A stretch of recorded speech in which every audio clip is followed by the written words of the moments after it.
Gente, obrigado Flávia Ferreira Costa, obrigado Denis Lins Ferrão, obrigado pelo tempo de vocês. Super obrigado, Nobre. Eu sei o quanto que é difícil fazer esse homem parar um pouco, e a gente vai fazer ele parar bastante, porque ele também vai estar no próximo painel. Então, voltando para o questionamento, eu queria abrir para vocês, né? Grupo do Lins Ferrão, Ferreira Costa, clientes da base da Driven. Cara, tudo que a gente falou até agora, nesse 1 hora e pouco, sobre nova jornada, sobre comportamento do consumidor, de fato, vocês estão sentindo esses movimentos, essa nova jornada, e eu queria abrir aqui para, primeiro, obviamente, apresentações de vocês, e já deixar a primeira pergunta, como que foi a reação inicial das organizações de vocês com essa incerteza do Covid, e se esses movimentos que a gente está vendo, se de fato vocês sentiram, estão sentindo aí dentro. Obrigado, e agora a gente inicia o nosso painel número 2. Olá, pessoal. Eu sou Flávia Shiba, eu sou gerente de e-commerce da Ferreira Costa. Já estou lá há 4 anos, então eu cuidava da área de marketing, migrei junto com o projeto como um todo de e-commerce, que comparado a outros do mercado, para a gente é um bebê de mercado, aí a gente está começando. E a gente, enfim, eu tenho experiência aí de indústria. A minha maior formação foi em indústria, e o varejo tem sido muito, muito intenso e legal e desafiador. Enfim, então, então seguindo para a discussão, né, Zé? A gente, assim, eu acho que essa situação toda colocou todo mundo aí numa situação, de fato, de dúvida, de incerteza do que ia se fazer rapidamente para conseguir sair. E a gente, como a Ferreira Costa é muito voltada para as pessoas, eu acho que assim, a primeira reação foi a gente pensar nas pessoas. Não só nossas pessoas, colaboradores, em como a gente ia fazer com que todo mundo continuasse trabalhando mais de casa, sendo que nós somos varejo, nós somos muito loja, muita operação, as pessoas estão muito nas operações, né? Então, fazer todo mundo continuar operando de casa. E, principalmente, as pessoas que estavam ali precisando continuar nas operações, que cuidados a gente teria com essas pessoas. Então, eu acho que foi assim, o primeiro impacto é olhar para as nossas pessoas e para cliente, como a gente ia conseguir se adaptar a essa nova, entre aspas, oferta de produto de essenciais, porque somos do mercado de construção, decoração, enfim, somos um home center, então estamos na lista aí dos essenciais. Então, o que seria essencial naquele momento para ofertar para as pessoas? E como a gente iria conseguir atender a necessidade das pessoas que estariam mais dentro das suas casas. Então, acho que a preocupação primeira foi com as pessoas e como também nós continuaríamos trabalhando para as pessoas que precisariam continuar trabalhando também. Então, negócios de alimentação, hospitais, né, que precisam das nossas pessoas trabalhando. Então, foi uma preocupação muito nesse sentido e, em paralelo, e na mesma velocidade, obviamente, como o digital iria ser protagonista naquele momento. Então, como a gente conseguiria trazer todo um plano de contingência, né, corrido ali de última hora, para a gente conseguir fazer, de fato, o e-commerce ali naquele momento ser o canal principal de vendas da empresa. Então, acho que foi uma reação, assim, rápida. Eu acho que no primeiro momento você para e fala, peraí, vamos entender o que está acontecendo, né? Mas acho que deu para a gente conseguir agir rapidamente. Eu acho que também, assim, teve um entendimento aos poucos do que é esse essencial para as pessoas, né? Então, o que é essencial para mim é diferente do que é essencial para você. Então, acho que o pensamento focado no consumidor, ouvir o nosso cliente, entender que para ele, para uma pessoa essencial pode ser uma torneira que quebrou, um cano, enfim, um joelho, para uma outra pode ser um escrivaninho, porque ela precisa estar em casa, então é um móvel. Então, assim, o essencial muda de pessoa para pessoa e não só de pessoa para pessoa. A gente entendeu que o essencial ele muda também de momento para momento. Então, no início, as pessoas muito preocupadas ali em como manter a casa, mas, assim, foi evoluindo, as pessoas foram precisando de itens para facilitar o dia a dia em casa. Então, como é que eu vou comprar um aspirador de pó vertical, porque agora eu estou sem ninguém para ajudar, as crianças estão em casa, um notebook, porque o meu filho precisa assistir aula dentro de casa. Então, o essencial foi mudando também, sabe, de momento para momento, e a gente achou isso fantástico, né, de olhar para o consumidor e se voltar para as necessidades dele nesse momento. Bom dia, pessoal. Agradeço pelo convite. É muito bom poder estar com tantas pessoas que eu admiro aqui, né? É muito legal receber esse convite e todo carinho aí também do pessoal da Driven, Google e Oracle, né? Bom, o Grupo Lins Ferrão, falando um pouco primeiro do Denis, o Denis trabalha na Pompeia há 6 anos, tá? Desde o início já na operação de e-commerce, então inicialmente só no e-commerce da Pompeia. O Grupo Lins Ferrão tem, além da Pompeia, tem também a Gang, que é uma marca voltada para o público jovem, ambas de moda.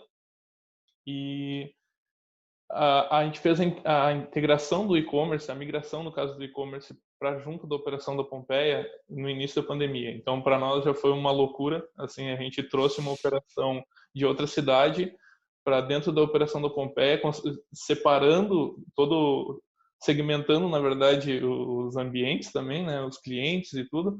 E então, para nós foi uma loucura. No primeiro momento, a gente, com 79 lojas aqui no Brasil, no lado de Pompeia, e mais de 40 em Gang, quando realmente fechou, assim, eu imagino que isso foi uma loucura, principalmente o pessoal de diretoria e superintendência, né? Que eles olharam no primeiro momento assim, tá, cara, fechou, como que a gente vai fazer? E aí o que passa na minha cabeça é aquela cena que todo mundo se vira e olha pro digital e enxerga, cara, tá aqui, agora é com você, sabe? Vocês têm que fazer esse negócio rodar. Então, foi uma preocupação, assim como a Flávia colocou, com os clientes, tá? Tanto interno quanto externo. Tivemos diversas mudanças na empresa para conseguir viabilizar o trabalho remoto, para viabilizar que dar todo o suporte para quem é nosso colaborador, para quem vai ser atendido pela gente, para que não tenha nenhuma perda de qualidade. Eu acho que essa foi uma grande preocupação de toda a companhia, que tudo bem, mudou o canal, mas como que eu mantenho a mesma qualidade e a mesma proximidade com o meu cliente? Desde o início a gente tomou já todas as medidas de prevenção, já de cautela para quem estava trabalhando ainda na operação, que tem alguns serviços, como a Flávia falou, que não tem como fazer home office. São serviços que são essenciais dentro de uma operação, então a gente teve que reduzir a equipe, teve que, no primeiro momento, ter aquele baque e tu tomar decisão rápido para poder atender também, manter o serviço para o cliente, né, sem impacto. Depois de diversas readequações dentro da empresa, a gente conseguiu chegar num ponto que a gente, tá, beleza, agora a gente sabe que isso vai acontecer, já tem histórico de outros países e como que a gente deve responder a isso, né? Foi onde a gente começou, então, a identificar, tipo, todas essas mudanças, né? Acho que teve um tempo de escuta, digamos assim, para entender qual que seria a reação do nosso cliente a esse momento um pouco adverso, né? E de que forma também de outro lado, a gente pensando aqui de que forma que a gente vai conseguir atender as necessidades dele de uma nova forma, talvez. Pois tem um detalhe, né? Lojas Pompeia, para quem não conhece, nasceu na cidade de Camaquã, no Rio Grande do Sul, onde hoje a gente tem a sede do e-commerce. Interior do Rio Grande do Sul. 79 lojas no país, sendo 77 no Rio Grande do Sul. Então, muito do nosso público é interior, são pessoas do interior, que elas acabam não tendo muito contato com tecnologia, elas têm a loja física como o principal canal de contato com a marca, né? Então, assim, a gente teve que ressignificar isso, facilitar para que essas pessoas tivessem acesso a esse novo canal, essa nova forma, que para eles é novo isso, né? Então, é um processo assim que ele é contínuo, né? A gente não entende que não para por aqui, mas que a gente teve que viabilizar isso, teve que colocar um esforço maior em cima para, de novo, como eu falei, não perder a qualidade no atendimento e nem a proximidade com o nosso cliente, né? Olá, pessoal, tudo bem? Meu nome é Guilherme Nobre. Eu atuo, né, hoje como Head de Performance da área de Growth dentro da Driven. Eu estou desde o início atuando nessa posição dentro da Driven, então já faz um pouquinho mais de um ano, né? A Driven se formou faz mais de um ano, mas eu já atuava, né, em uma das empresas que participaram da fusão para gerar a Driven. Então, vou roubar um pouquinho aí e dizer que eu tenho uns 6, 7 anos de casa. Então, eu já tive o privilégio aí de estar atuando com vários dos profissionais aqui da casa por bastante tempo. É um privilégio também estar junto com o pessoal do Google, com o qual a gente tem um relacionamento muito, muito, muito próximo desde o início. E claro, né, ao lado dos dois clientes, né, que são essenciais aí na nossa parceria. Eu acho que é legal, eu posso dar um pouquinho da visão de como foi na operação de performance da Driven, né, como a gente recebeu esse impacto, né. Então, acho que da mesma forma que a Flávia comentou, que o Denis comentou, existia muito uma ansiedade, um medo, uma insegurança no início. Então, nós, enquanto Driven, obviamente que da mesma forma pensamos também nos nossos colaboradores. Então, antes mesmo de ser decretado a quarentena e o fechamento das demais instituições, até pela viabilidade do nosso trabalho poder ser realizado em home office, né, a gente já liberou, né, todas as pessoas para que trabalhassem de casa. E aí, pensando em resultado dos nossos clientes, era muita incerteza, né? Apesar de a gente ter clientes que são de segmentos essenciais e outros não essenciais, acho que o medo era muito parecido em ambos, né? O que vai acontecer? Então, eu lembro que no primeiro dia existiu muito, né, uma abordagem muito grande até dos varejistas de vamos segurar investimento, o que a gente faz? Pausa, continua, mantém, diminui. E aí a gente também não tinha essas respostas, porque a gente estava vivenciando aquilo naquele momento, a gente não sabia o que ia acontecer, né? E aí foi muito, muito curioso que até no momento inicial a gente imaginou, de modo geral, vai cair as vendas, né? A gente imaginou que seria natural que pudesse cair as vendas logo no primeiro, segundo dia. E aí passou o primeiro dia, né, de quarentena, de lockdown. Cara, as vendas, de modo geral, obviamente que tiveram lojistas que tiveram redução de vendas, mas de modo geral podemos dizer que as vendas se mantiveram no mesmo patamar. Aí, segundo dia, mesmo patamar. Terceiro, pera, o que está acontecendo, né? O pessoal não deixou de comprar, né? Quarto dia, um pouquinho de aumento de venda, 10% a mais do dia anterior. Quinto, e aí começou a aumentar muito consideravelmente muito as vendas. E aí a gente foi se habituando, entendendo o que estava acontecendo, e aí começamos a analisar os produtos, né? Que mudou muito, o mix de produto. Então a gente tem cliente que começou a vender produtos de fazer pão em casa, né? Toda essa mudança de comportamento do consumidor. Então, mudou muito o que era a curva A dos nossos clientes, né, desses varejistas de modo geral. Então, muitos produtos que não apareciam no top de vendas começaram a aparecer. E aí, algo que eu acho muito bacana, que fez muito sentido, né, a gente vem há muito tempo falando de dados, de automação, principalmente de marketing, né? E aí ficou muito evidente que os varejistas que conseguiram se preparar e que trabalhavam com a maior quantidade de automação possível conseguiram fazer uma transição muito mais suave. Então, né, até se for fazer um recorte com o pessoal do Google aqui, né, a gente está falando de e-commerce, não tem como a gente fugir de Google Shopping, é o principal canal de aquisição. Então, os varejistas que já atuavam, que já conseguiam trabalhar com campanhas de Smart Shopping, que tem uma quantidade muito grande de automação, né, conseguiu acelerar muito mais os resultados do que aqueles que trabalhavam com campanhas mais manuais. Então, tudo aquilo que de muitos anos, muito tempo, a gente vem fomentando e tentando colocar junto com os clientes de automação e data, né? Isso se fez muito relevante nesse momento inicial. Então, da parte de operação, foi basicamente isso que a gente viu acontecendo no dia a dia. Aproveitando, né, todos vocês e também aproveitando o Google, vocês iniciaram a fala agora do segundo painel sobre o canal e a vitrine que hoje existe é o digital. Então, eu queria entender do lado de vocês de que forma que vocês estão utilizando do digital como principal apoio para de fato ser a vitrine independente do canal. Então hoje eu tenho o canal com mais força, obviamente, é o digital, mas já começo a ver movimentos para uma loja física, mas eu preciso muito utilizar o digital como apoiador, direcionador e gerador de demanda. Queria que vocês falassem um pouco e aí, obviamente, pedir para a Paty e para o Anderson também colocar a visão deles sobre como que estratégias e canais digitais estão apoiando nesse momento. Depois dessa transição, onde a gente passou do pavor já para o ponto onde a gente, vamos lá, arregar essas mangas e vamos fazer, eu acho que muitos projetos do digital foi acelerado de uma maneira que a gente nem imaginava, né? Então, aqueles projetos que de certa forma tinham uma prioridade 5, 6, acabaram subindo para P0, né? A gente entendendo que essa é a nossa única vitrine ativa nesse momento. Então, a gente conseguiu evoluir muito dentro do nosso departamento aqui nesse período e teve outra visão até mesmo para dentro da empresa, né? Atendendo aquela solicitação de não perder a qualidade, a gente também acabou colocando, dando oportunidade para que os vendedores de loja eles pudessem fazer essa venda também através do site e receber a comissão full dele ali, mesmo que ele receberia em loja, ele pode receber também agora vendendo pelo site.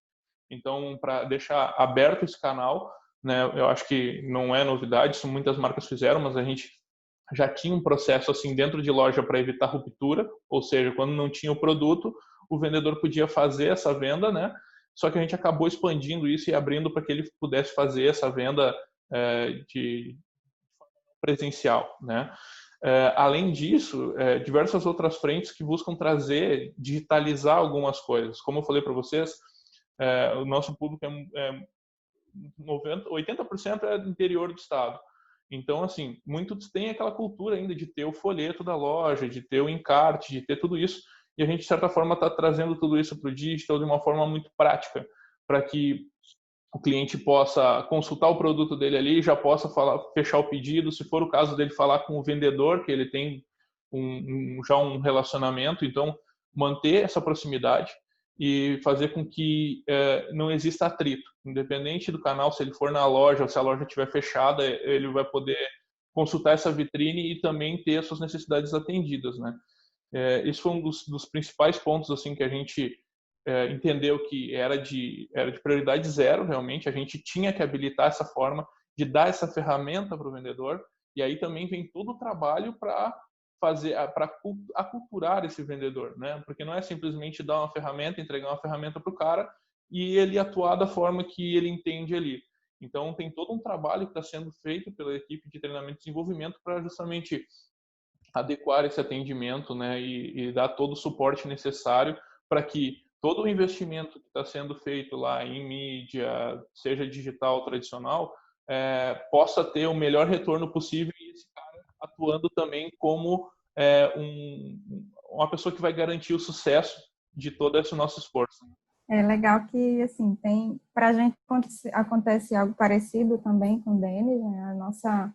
A nossa força de vendas também se manteve junto nesse momento, para que a gente pudesse viabilizar e atender os clientes que precisavam de uma consultoria mais específica. Então, a gente tem alguns itens e algumas categorias que são muito técnicas e, às vezes, a venda é um pouco difícil de você finalizar ela completamente sem nenhum tipo enfim, de contato, né, com o vendedor. Então, a gente precisou também fazer isso que o Denis está falando de mostrar a importância, de aculturação. E o que eu acho que é legal é que, assim, todo mundo entendeu que o e-commerce não é uma concorrência, né, do canal de venda físico, né? Eu acho que as coisas aconteceram de forma natural para que eles entendessem que é uma coisa que vem a somar, né? Que pode contribuir na venda e no resultado ali da empresa como um todo e no resultado de venda dele como um todo, né? Então, acho que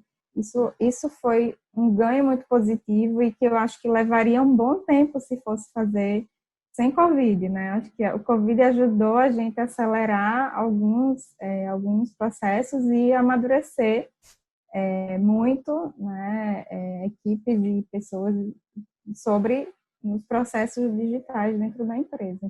Então, também vou fazer esses projetos que estavam engavetados ou que sairiam em 6 meses ou que sairiam em 12 meses, né? Eles começaram a sair assim muito rapidamente, então virou prioridade, né? E a gente também teve esse movimento. Eu acho que tem todo um trabalho, né, feito assim desse lado de loja e de como a gente se mantém aqui para atender esses nossos clientes.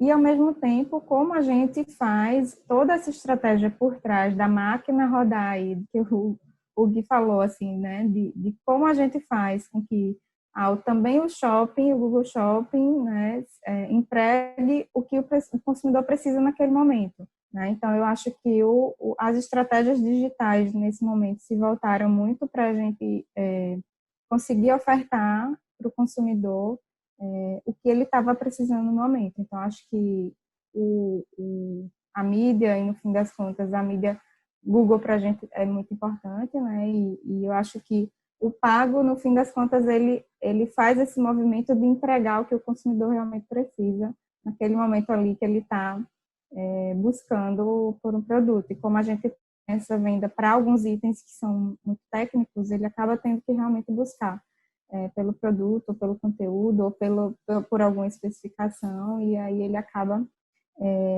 caindo em algum canal desses, né? E a gente acaba gerando essa demanda e levando essas pessoas para a nossa plataforma digital. Então, é legal porque você vê as coisas se complementando, né? Você vê também um amadurecimento da empresa como um todo para entender como tudo isso funciona, né? Porque também não é muito fácil explicar assim, como funciona isso no Google, como é que tudo isso acontece, né? Então, é legal porque também há esse amadurecimento. E eu acho que a empresa como um todo só teve a ganhar nesse processo. Eu posso começar, acho que aqui falando de Google, até anotei algumas coisas, acho que a Flávia fez uma observação super importante, que é o e-commerce não é uma concorrência, né? E eu acho que até 3 meses atrás, o que a gente via muito era assim, putz, eu tenho 60 lojas, o e-commerce é a minha loja 61, né? E ela é muitas vezes enxergada dentro da empresa como a loja menos lucrativa. Porque se você soma, né, o resultado de todas as lojas físicas e você coloca o quanto o e-commerce vende, ele tem uma parcela pequena. Então, falando um pouco de mercado, no geral, se a gente fala em varejo, as vendas online representam 3 a 5, 6% dentro de uma empresa. Então, de fato, ele sempre apareceu como a loja menos lucrativa. Então, eu acho que esse momento veio muito para mostrar o quanto que o e-commerce não é uma concorrência ou não é uma única loja, ele é a marca, né, o posicionamento, a empresa no digital.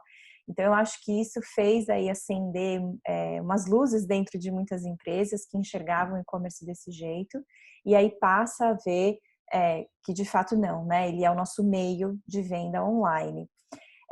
Outra coisa que foi muito importante que a gente tem observado, e agora mais até frequente, né, com a reabertura de lojas em algumas regiões, como que a gente tem tentado trazer o quanto que o e-commerce ele não é só um canal de venda, mas ele é um canal de encontro pela primeira vez, muitas vezes, de uma marca online, né? Então, claro que a gente tem diversas estratégias aí, Google Shopping, vocês mencionaram, mas como que é um canal de descoberta, né? Poxa, eu não conhecia ainda a Pompeia, né? No momento que eu fiz a pesquisa do pijama, falamos tanto de pijama no último painel, deixa eu entender, né? Deixa eu conhecer essa marca e ver se eu faço uma compra. Então, eu acho que a gente viu muito isso, então, obviamente, né, como principal canal de venda, mas ele vai permanecer ainda muito importante, mas a gente sabe que não só no Brasil, mas no mundo, loja física representa 90% das vendas. Então, como que a gente passa a ter um cuidado de olhar, poxa, é a minha loja no digital, mas também é a minha vitrine, né? Como que as pessoas passam a me descobrir. E aí o Zé tinha pedido para a gente trazer, acho que como as marcas estão se posicionando. Então, acho que a primeira coisa, quando a gente fala de varejo, acho que o varejo sempre foi muito pautado em performance, o que vai me trazer resultado, vendas, e aí a gente fala em vendas e ROI o tempo todo. Mas o que a gente viu nesse momento foi justamente isso. Hoje o digital, ele é a minha porta de entrada. Então, a gente tem visto muitas empresas que muitas vezes eram resistentes a YouTube, a falar um pouco mais de marca, usando essas plataformas. Então, o YouTube nunca viveu um crescimento tão grande, acho que tem as lives de música, outras coisas acontecendo, mas, de fato, os varejistas encontrando uma forma eficiente de trabalhar no YouTube, né? Tentar tirar aquele foco só daquilo que já é performance que é feito e tentar usar o digital, e no caso, falando de YouTube, como grandes vitrines. E aí, acho que puxando para um ponto do Denis, então eu falei um pouco de performance, de marca, aplicativos. Então, eu acho que esse cuidado que tanto a Flávia trouxe quanto o Denis, de tentar trazer uma experiência igual, né, ou parecida da loja para o ambiente online, a gente vê o crescimento de aplicativos num número absurdo, porque é onde você consegue não só trabalhar a venda em si, mas ter um catálogo, ter um direcionamento, tentar criar ali dentro do seu aplicativo um fluxo parecido como de uma loja física. Então, acho que a gente viu aí muito despontar, falando de como as marcas têm usado. Eu acho que é isso, essa importância que o digital ganhou, que o e-commerce deixou de ser visto como uma única loja, entrar um pouco mais em estratégias de marca e usar outras ferramentas para você usar o digital como a sua grande vitrine. E eu acho que aplicativo a gente tem visto tanto o consumidor baixando como as empresas correndo e tentando acelerar aplicativos, porque justamente você pode em um único lugar comprar, né, grande parte de categorias que você precisa em casa, e as empresas conseguem dentro de um aplicativo trazer um pouco dessa experiência mais próxima da loja e como que vocês querem trabalhar isso com o consumidor final de vocês. Então, acho que essas foram as grandes mudanças aí que a gente observou, tem observado nesses meses. Eu acho que só complementando um ponto que está super completo do que a Paty trouxe, que vocês trouxeram já até agora, eu ouvi muito o Denis e a Flávia falando sobre os projetos que eram prioridade 5, 6, 7, 8, 15, viraram prioridade 0. Isso é muito legal, isso é a famosa buzzword que já está entrando até, está virando qualquer coisa, que é a famosa transformação digital, né? Transformação digital é uma questão de semântica quase, porque a minha transformação digital é diferente da sua e aí depende do que a gente vai avaliar isso. Mas pensando em transformação digital e no momento de Covid, acho que é muito importante a gente olhar o outro lado, né? A minha empresa teve uma transformação digital e grande parte dos projetos digitais foram acelerados para que a gente colocasse o e-commerce com uma melhor experiência e tudo mais. Do outro lado, esse aumento de vendas no digital, ele foi meio que forçado, certo? Então, existia uma grande parte da população que com certeza era impactada pelas campanhas das suas marcas, mas que não comprava no digital por algum motivo, ou por experiência, ou por falta de confiabilidade, ou porque gosta de ir até a loja física e tudo mais. O que é legal a gente tirar disso é que o time shift disso, o quanto isso vai perdurar pós-Covid, depende muito de como a sua marca está se posicionando e como é a experiência de compra dentro do seu site. Porque agora esse aumento de vendas, ele acontece porque justamente o consumidor está obrigado.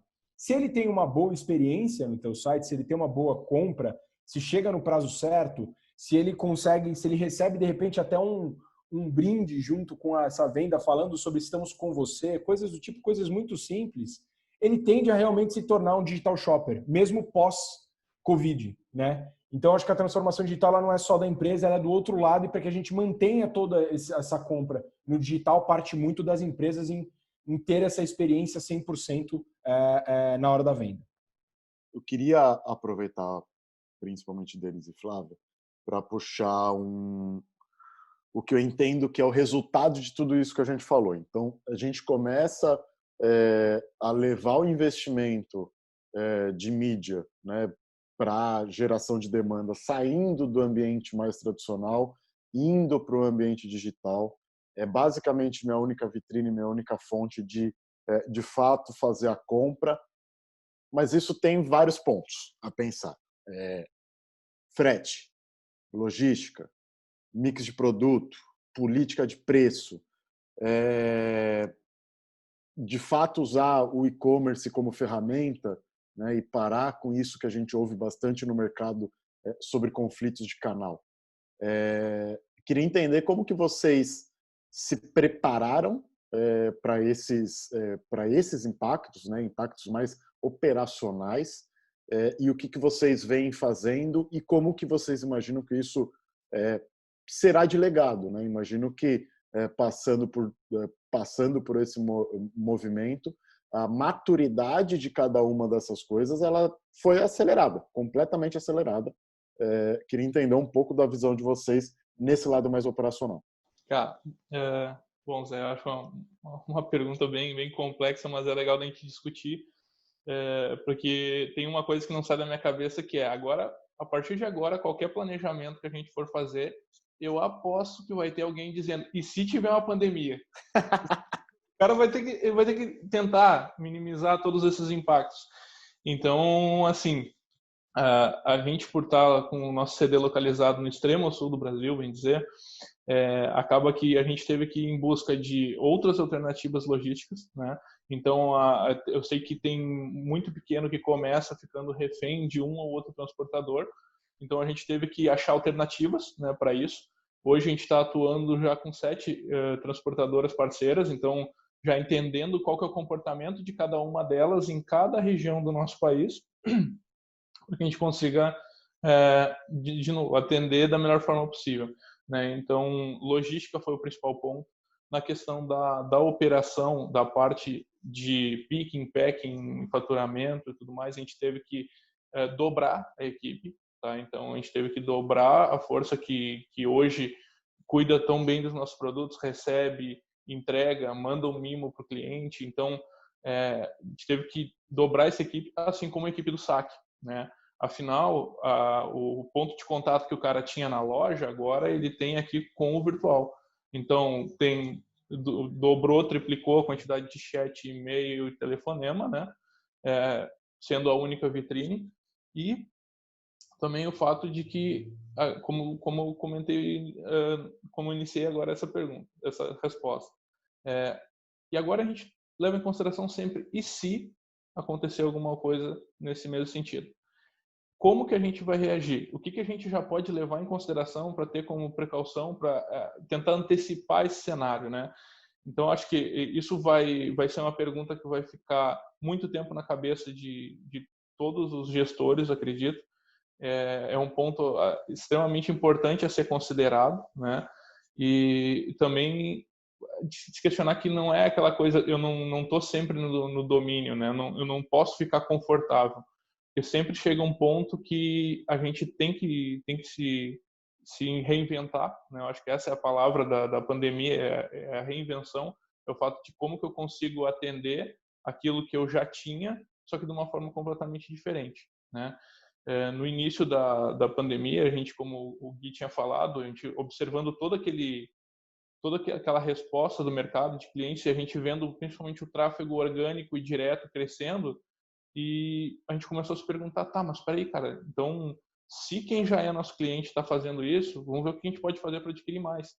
Então, o que a Patrícia comentou dos aplicativos e tudo mais, então a gente já buscou novos fornecedores, né, tanto para a parte de tecnologia quanto para a parte operacional. Para isso a gente conseguir atender toda a demanda necessária, né, sem passar qualquer tipo de atraso para o nosso cliente. E outra coisa que eu até estava vendo outro dia foi a quantidade de pequenos transportadores que surgiram nesse período. A gente está trabalhando com cooperativas de transporte aqui no estado, que ele pega pequenos transportadores, faz o link com esse cara e trabalha com redespacho. Então, isso tem facilitado bastante a nossa vida, porque o prazo de entrega é menor, né? A gente está trabalhando com pessoas que muitas vezes já iriam fazer aquela rota, né? E acho que abriu uma porta gigantesca para quem está iniciando nesse mercado de e-commerce atender a médias e grandes marcas, né?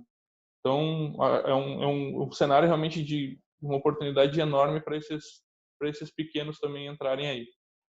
Legal, Denis. Bom, a gente também precisou fazer esse movimento aí de expandi as equipes, principalmente de pick and pack, nem se fala, assim, né? A gente aumentou drasticamente o volume que inevitavelmente a gente precisou trazer as pessoas para suportar aquele crescimento naquele momento e garantir o nosso atendimento em cumprir prazo e tudo mais. A gente tem, bom, para quem não conhece assim, a Ferreira Costa, a gente é um home center do Nordeste, né, temos 135 anos, temos 6 lojas, somos assim, o quarto maior player de construção do Brasil, né, e temos 6 lojas no Nordeste. Então, essas 6 lojas nossas, para quem ainda não conhece, são lojas de grande porte. Então, temos lojas de mais de 10 mil metros quadrados e a gente acaba tendo também nessas lojas um espaço, né, importante para estoque. Então, a gente tem praticamente um CD em cada região onde a gente está com loja física. Então, isso facilitou muito para a gente, né, em termos de logística. E a gente já vinha com uma boa rede de parceiros logísticos para essas regiões, e inclusive para entrega das principais capitais a gente depressa, então a gente, para alguns itens, já conseguia entregar no mesmo dia ou no dia seguinte no máximo. Então, assim, isso era fundamental naquele momento para quem estava precisando de um item de muita urgência. Então, isso ajudou muito, facilitou, mas obviamente que a gente precisou dar esse boost nessas equipes. E atendimento também, que acho que assim, atendimento é um dos nossos grandes assets de marca. A gente tem muito fortemente reconhecido pelos nossos clientes, né, um atendimento da Ferreira Costa, um atendimento, enfim, de qualidade, que presta serviço para o consumidor e que dá informação. Então, a gente precisou reforçar a nossa equipe de atendimento para conseguir manter a qualidade, né? Então, isso foi uma prioridade dessas 0, né?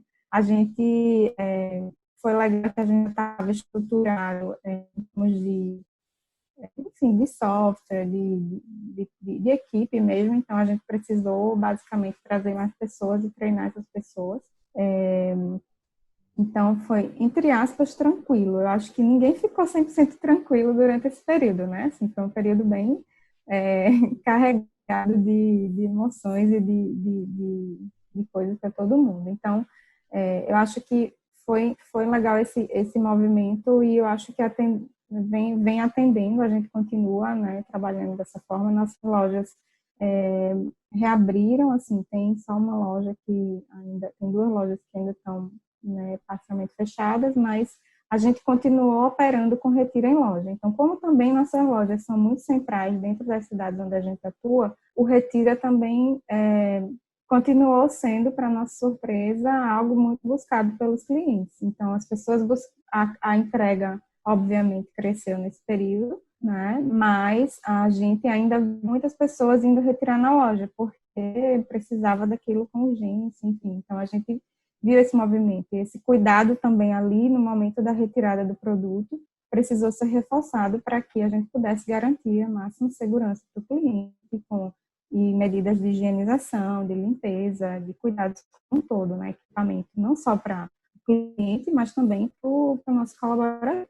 Então, isso foi fundamental, né, para a gente conseguir também ter a confiança do cliente nesse momento, né? Então, eu acho que foi um momento também, eu estou falando foi porque lojas nossas estão abertas, o nosso e-commerce continua atuando como o serviço, e as pessoas ainda estão em casa, né? Pelo menos aqui no Nordeste, as coisas estão voltando aos poucos, mas ainda tem muita gente em home office, ainda tem muita gente que está precisando do nossos serviços de entrega, enfim. Então, a gente viu vem vendo esse movimento. Agora, o interessante é que, quando a gente viu as lojas abrirem, a gente viu também esse movimento das pessoas meio que desesperadas para colocar em dia o que precisava ser colocado.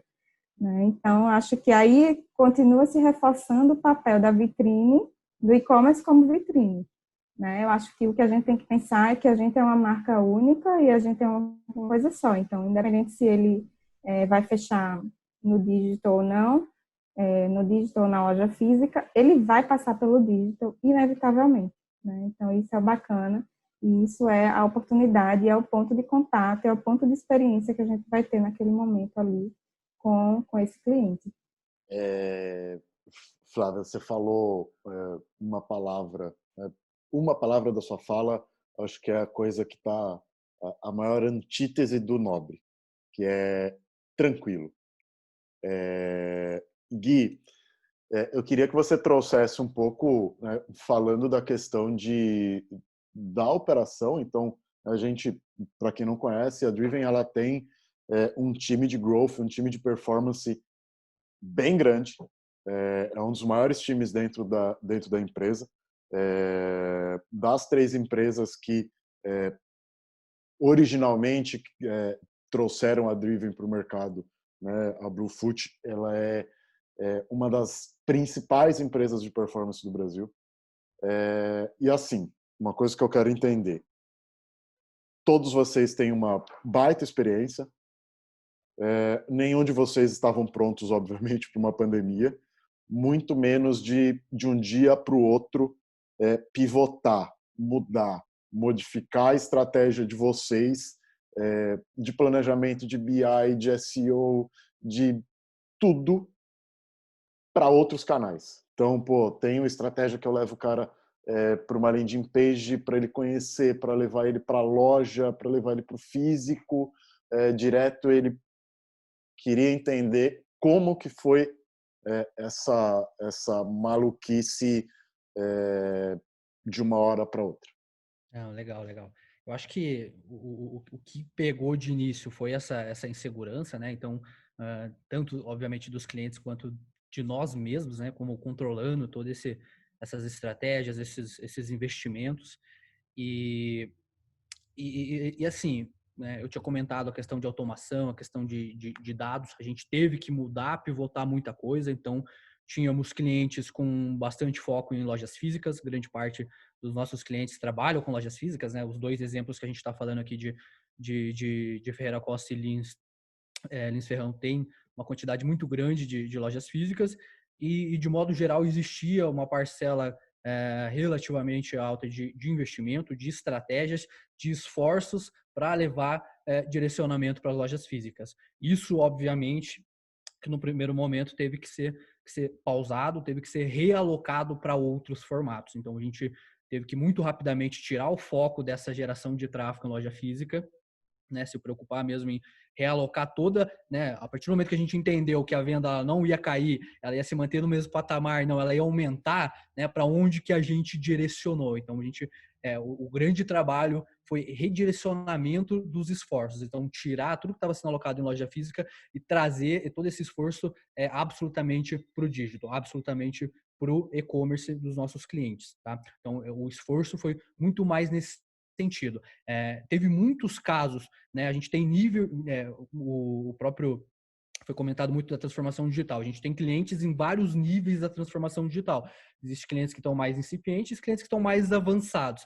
Os clientes que estão mais avançados não foi mais tranquilo, mas foi mais rápido da gente conseguir fazer essa transição, porque muitas das campanhas estavam automatizadas, então os produtos que a gente focava nas campanhas até de maneira muito automatizada, né? A gente é tudo de maneira programada, muito com foco em ROI, muito com foco em volume de conversão. Então houve uma mudança de alocação, de parar de trabalhar com os produtos que até então era curva A, de aumentar o mix de produto. E aí, se a gente for falar de on-site, né, mudar muito o que a gente estava trabalhando na comunicação. Então todos os banners, né, toda a comunicação da loja precisou ser revista, né? Todos os planejamentos que a gente tinha feito para os próximos 3 meses, né? Normalmente realizamos planejamentos de quarto, então todas as peças tiveram que ser refeitas, porque mudou completamente o que as pessoas estavam consumindo dentro do site, mudou as páginas que elas estavam visitando, mudou as categorias e mudou os produtos.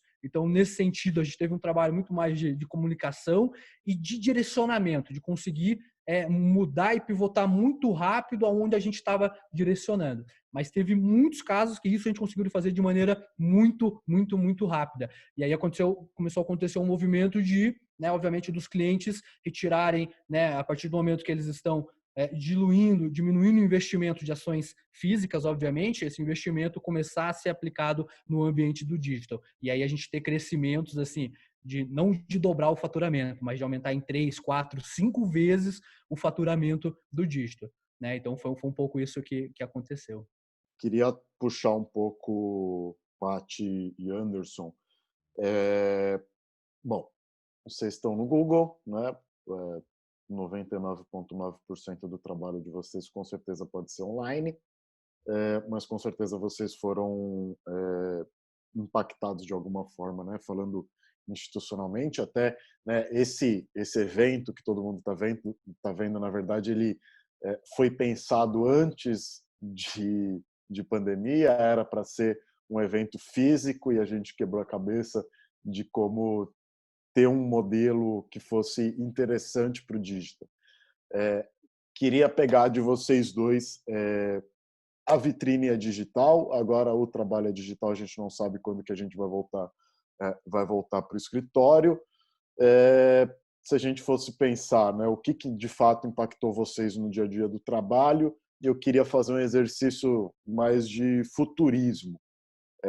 Futuro do mercado de vocês, então, né, vocês como canal e como ferramenta de aceleração de negócio, como que impactou e fazendo exercício de futurismo, o que se mantém, o que vocês acham que não se mantém. A gente, de fato, não tem muito um direcionamento cravado de como vai ser. Aí, falando da questão do organizacional Google, e depois trazendo um pouco da perspectiva disso para o mercado. A gente não sabe muito bem, ou 100% ao certo, como que vai permanecer, o que vai ter de desdobramento desse home office, de como a gente tem trabalhado digitalmente.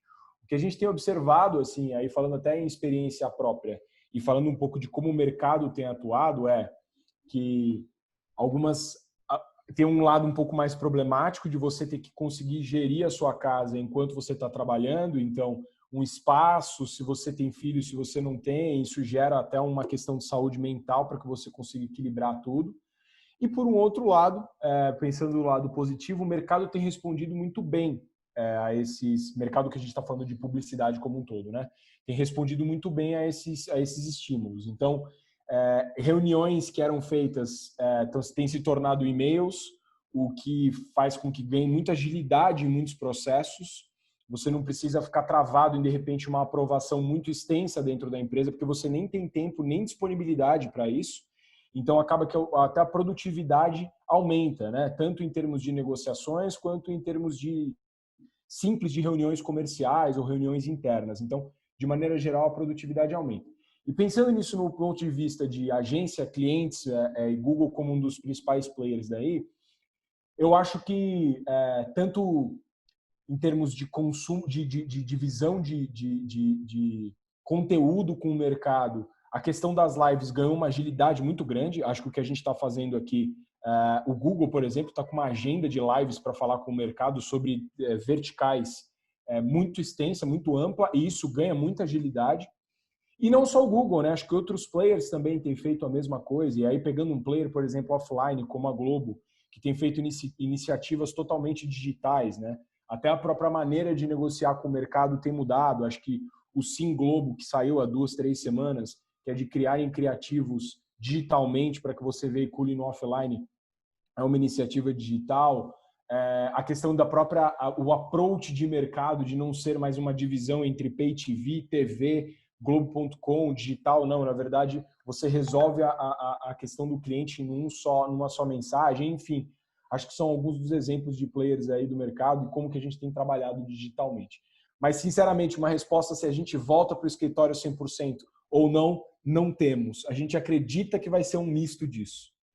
É isso aí, acho que para a gente foi fácil a adaptação, né? Assim, a gente já trabalhava de forma digital, mas eu acho que tem o lado pessoal que influencia bastante e o lado de de contato, né? Então, só para vocês terem uma ideia, a gente começa o programa de estágio do Google no dia 15 de julho, se eu não me engano, e todos os estagiários mundo, tá? Global, isso não é só Brasil, vai ser o primeiro programa de estágio 100% virtual, em que eles não vão ter nem acesso ao escritório, eles não vão ter nenhum crachá para entrar no escritório. Então, eu acho que vai ser super desafiador. E fico imaginando, né, até do lado deles, né, assim, das pessoas que, poxa, como que eu não vou conhecer, né, os espaços que são tão famosos, enfim, e essa interação pessoal. O Google, apesar de ser uma empresa americana, sempre prezou muito os ambientes precisam ser usados, então por isso que os escritórios são incríveis, porque eles entendem que estando próximos fisicamente, a gente consegue resolver coisas mais facilmente com pessoas de outras áreas. Então, sim, foi fácil se adaptar de casa, porque o nosso trabalho, né, enfim, permite, mas a gente sim tem alguns pontos aí que são mais difíceis da gente fazer a gestão. Assim como o Anderson, sim, não sabemos quando voltamos, mas eu acho que tem algumas questões que estão sendo super repensadas, e isso tem sido muito legal, acho que não só do Google, mas de outras empresas. Então, por exemplo, no Brasil isso não acontece tanto, mas nos Estados Unidos, vamos imaginar que tem praticamente todo estado um escritório, né? E uma vaga específica é para trabalhar em Los Angeles e aquela pessoa é de Nova York, ela se muda. Então, o Google também tem repensado isso. Será que está na hora da gente fazer com que as pessoas consigam trabalhar mais próximas das casas delas e de onde elas são? Então, acho que muitas empresas provavelmente vão repensar essa questão de como vai ser daqui para frente. Será que faz sentido ter grandes escritórios ou será que é o momento de reduzir porque tem funções que podem ser feitas de forma remota? E para o mercado, assim, a gente, acho que isso que o Anderson falou de produtividade, com certeza. Então, agendas que às vezes a gente demorava para conseguir com determinados clientes 2, 3 semanas, a gente tem conseguido basicamente naquela semana se adaptar e tem conseguido puxar reuniões, então tem sido muito mais produtivo. E acho que eventos de mercado a gente vai ter aí passar por algumas transformações. Eu estava lendo a semana passada que o Fashion Week ele vai acontecer de Paris, vai ser totalmente virtual. Como será? Não sabemos. Então, assim, as empresas também tendo que se ajustar. Então, de cara, tem alguns eventos importantes do ano que a gente acabou, enfim, cancelando, não vai participar, mas acho que a ideia é essa, como que se reinventa. Então, estou curiosa para saber como serão os grandes desfiles de moda, mas acho que é como que a gente se reinventa, trazer até para aquele ponto do Denis, né? E se, como seria numa pandemia? Então, acho que é o momento de repensar totalmente. Bom, espaço também para Flávia, Denis, Gui. Acho que a gente teve bastante modificação, bastante coisa até de agilidade da mudança, né, desse mais um buzzword, né, o novo normal. De como que a Driven respondeu institucionalmente para a questão. Então, hoje a gente tem basicamente toda a operação em casa, basicamente não toda a operação em casa. A gente teve mudanças, inclusive, no formato de pagamento de VRVA, igual o Anderson falou. E a gente não imagina que nos próximos meses a gente vai ter 100% da operação fisicamente. Provavelmente o que a gente tem sentido é que algumas cerimônias que faça sentido esse momento de conexão, com todo o cuidado, com toda a segurança, seja feita presencialmente. Mas a partir do momento, somente se tiver segurança em primeiro lugar. Acho que é isso muito do que eu tenho visto e me orgulhado de estar numa empresa com esse posicionamento. Acho que isso é o principal ponto, na questão de propósito. E eu queria entender do Denis e da Flávia como que tá aí na operação de vocês, puxar o Gui, e aí, infelizmente, a gente começa a encaminhar para o final do segundo painel. Bom, a gente também está com todos esses cuidados, né, Zé, que você está falando, e como eu comecei falando, né, assim, a nossa preocupação primeira é, de fato, com as pessoas. Então, assim, a única diferença é que, por mais que eu e minha equipe, a gente atua no digital e no e-commerce, E a gente consegue, sim, ter um trabalho remoto funcionando super bem, como foi esse tempo todo. Mas a gente precisa da operação e precisa estar, né, na operação. Então, quem está com loja física, e principalmente a gente, né, que agora as lojas começaram a retomar, e mesmo sem retomar, né, a gente tem a operação funcionando, então o coração acaba ficando dividido. Então, a gente acaba sentindo muito não estar perto, da loja, da operação, enfim, de todo o movimento. Então, mas assim, a gente não retornou com todo mundo, as lideranças que retomaram, e a gente está preservando todo mundo, assim, grupos de risco, as pessoas que vêm de transporte público não vão para o escritório. Então, a gente entende que só de fato que tem gente que quer ir, então, assim, quer ir, mas não vai de transporte público, não é grupo de risco. Faz todas as exceções, tira tudo, né? Então, pode ir, a gente entende que está seguro, pode ir, sabe? Então, acho que é muito nesse sentido de quem quer estar perto, porque tem uma operação funcionando e o calor tá ali, sabe? De sentir, de fato, o cliente que começa a retomar e começa a voltar. E a gente até vinha falando e conversando, né? Ontem a gente tem visto, assim, as pessoas declararem muito que vão retomar aos poucos a comprar no varejo físico, né? E vão fazer essa retomada com cuidado, mas no fim das contas, né, a loja abre e todo mundo está meio que desesperado também para sair de casa, né? Então, a gente vê um pouco desse movimento, assim, as pessoas, todo mundo meio que tomando ali os seus cuidados, mas a gente também, por ser empresa, né, que tem os itens de essenciais de construção e coisas de casa e tudo, a gente vê as pessoas com muitas necessidades e buscando isso, né? Então, um pouco assim, até de contraponto ao que a gente vem vendo e o que as pessoas vêm declarando, né? Então, é interessante nesse sentido. Mas eu acho que, assim, o que faz a gente olhar para frente, mesmo sem saber o que vai vir, o que vai acontecer, eu acho que tem muitas coisas a gente vem vendo, muitos estudos, muitas previsões, né? Eu acho que e faz todo sentido, né? O digital vai continuar crescendo, vai. Eu acho que, como acho que foi a Paty, ou foi a outra Paty que falou, que a penetração já aconteceu. Então, a primeira experiência já aconteceu para muita gente ainda não, né? Mas para muita gente sim. Então, eu acho que para quem já teve essa primeira experiência, as coisas começam de fato a mudar e a gente começa a ver ali, enxergar a oportunidade em como a gente vai manter esse relacionamento com essas pessoas e como a gente vai continuar fazendo com que a experiência com a nossa marca continue acontecendo. Eu acho que começa a ter ali um jogo agora de tocar os corações, né? E como a gente vai manter o cliente, né, engajado e como a gente vai continuar agregando valor para ser relevante para a escolha dele. Né? Então, acho que todas as estratégias e plataformas e tudo que a gente faz de mídia digital ajuda nisso, sim, ajuda, porque eu acho que a gente consegue trazer, como eu falei, né, entregar para ele o que ele precisa naquele momento. Né? Mas eu acho que toda essa experiência vai vir desse relacionamento de marca com o cliente. E eu acho que para o futuro é digital, né? Mas eu acho que o mais importante não é isso. Eu acho que o mais importante é olhar para a mudança de comportamento das pessoas. Então, hoje a gente é digital e o mercado é digital e o e-commerce acontece porque as pessoas mudaram de comportamento ao longo do tempo. Então, como essas pessoas vão se comportar e a gente continuar olhando para as pessoas, né, e traçar nossas estratégias focado no consumidor, eu acho que esse é o principal, sabe? Eu acho que a experiência, no fim das contas, é o que vai contar muito, né, e é o que vai fazer com que toda a mágica, né, da venda aconteça, seja no digital ou não, né? Ou seja, das duas formas, porque no fim das contas ele acaba passando pelas duas experiências.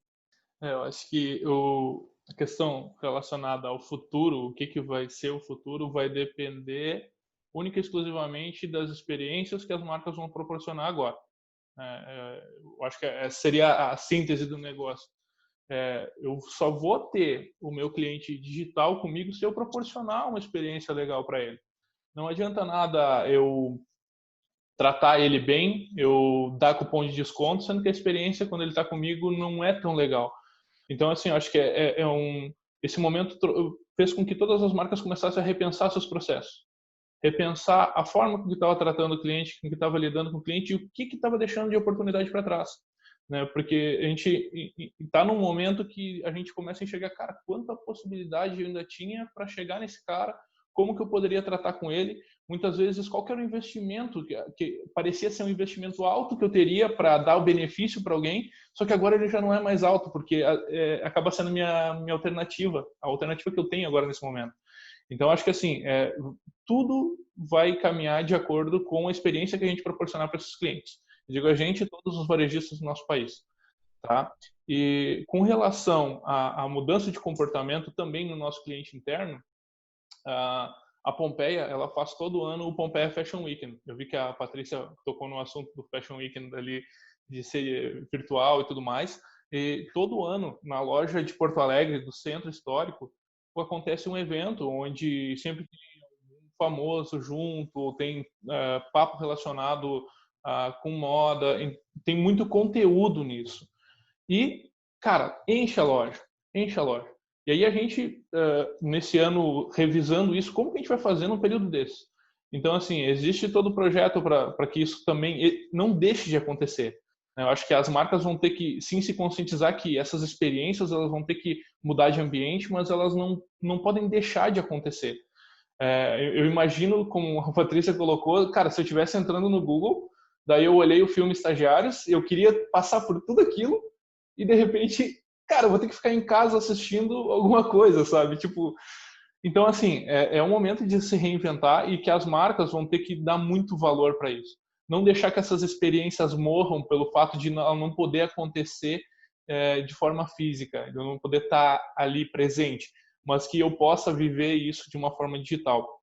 Então, é o que a gente busca fazer aqui com uma plataforma que a gente já está rodando aqui justamente para o nosso cliente interno, para que a gente possa viabilizar tudo isso para ele, que ele possa acessar do celular dele, que ele possa acessar da casa, do trabalho, enfim, mas que eu possa trazer conteúdo, né? Não simplesmente ser algo de cobrança, mas que eu possa trazer conteúdo e um meio para que ele possa desempenhar melhor o trabalho dele. Então, assim, se me perguntar como que vai ser, cara, o digital, isso dá para tapar o olho e falar que vai continuar crescendo e muito. Né? E o varejo físico vai morrer? Não, de forma alguma. Morrer não vai, ele vai se adaptar e talvez alguns processos vão migrar do físico para o digital, mas não é uma coisa que possa se dizer assim, não, cara, acabou, vira tudo digital. Enfim, esse é o meu ponto de vista.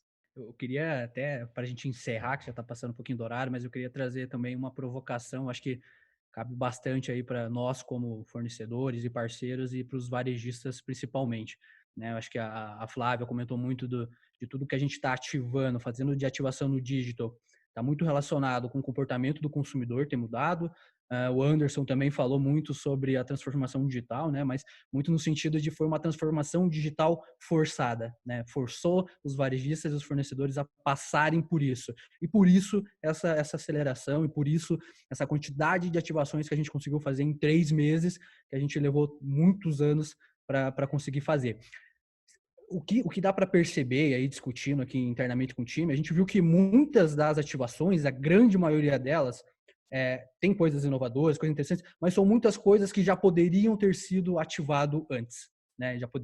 São soluções que já foram fornecidas, outros varejistas de exemplo já utilizaram, então tem muita coisa que já poderia ter sido utilizado, né? E precisou acontecer uma pandemia para ocorrer essa repriorização, né, dos objetivos e acontecer essa aceleração. Eu acho que o que fica daqui para frente o volume de venda, de transação, de faturamento do e-commerce, pode ser que ele tenda a dar uma caída a partir do momento que as pessoas passam a voltar um pouco para as lojas físicas, mas dificilmente ele vai ser na mesma proporção que era até então. Ele vai continuar mais alto do que era, né? Bem falado, novo normal. Como é que a gente faz para não diminuir essa aceleração, para não deixar que isso que a gente perca um pouco do foco, né? Como é que a gente consegue manter o mesmo nível de aceleração que a gente fez até então? Eu acho que vai ser isso que vai fazer a diferença daqui para frente, né? Nesse final ou meio da pandemia e pro posterior a ela. Então, eu acho que acho que fica assim, esse desafio muito grande de manter essa aceleração. Então, eu acho que são essas empresas que vão conseguir sair mais forte, é quem conseguir manter a mesma pegada que vem mantendo de ativação durante esses 3 meses. Bom, gente, infelizmente, a gente já passou até bastante do nosso tempo, passamos aí 18 minutos. Muito obrigado pela participação de todo mundo, obrigado pelo tempo de vocês. Flávia, Denis, Anderson, Paty, eu sei o quanto que o tempo é precioso. Obrigado por vocês terem participado e brilhado dentro do bate-papo. Com certeza a gente vai estar próximo em outros painéis, em outras conversas, em cases, em coisas grandiosas. Muito obrigado.